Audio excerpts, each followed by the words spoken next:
Lokal nga kagamhanan sa dakbayan sa Lapu-Lapu moomol og El Nino Task Force aron kapangandaman ang mga epekto unya. Niini ilabi na ang suliran sa kakuwangan sa tubig. Si Luami Rondina sa report.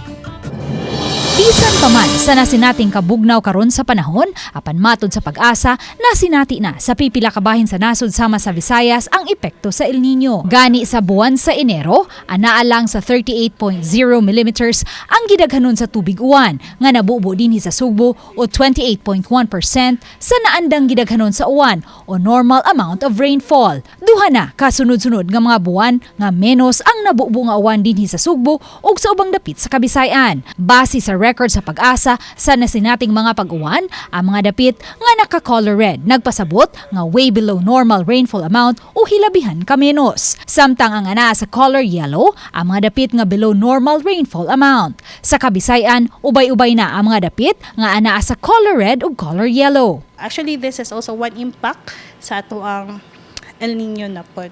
So, sa El Nino, dili pasabot nga walay ulan, natay ulan pero dili ingon ana kadaghan. Kini ang gipangandaman karon sa lokal nga kagamhanan sa dakbayan sa Lapu-Lapu, ilabi na kay bisan kun walay El Nino, may mga dapit sa dakbayan ang menos ang pag-uwan. Subay niini, mopalabang og ordinansa ang City Council aron makaumol og El Nino Task Force nga moy mangu sa maong mga pagpangandam.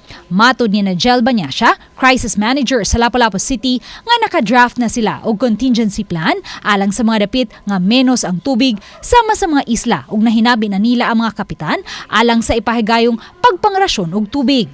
Ang barangay mag-andam sa mga tangke, mga galon sa tubig, dalhon nila din sa everyday sa mainland atong refill. Ihatod na to balik sa isla.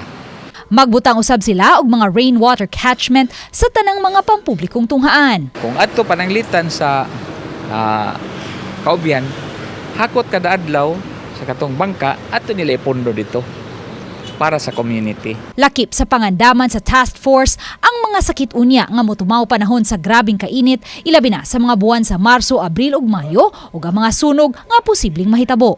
Uban ni Marlon Malgazo, Luan Merondina, Balitang Bisdak.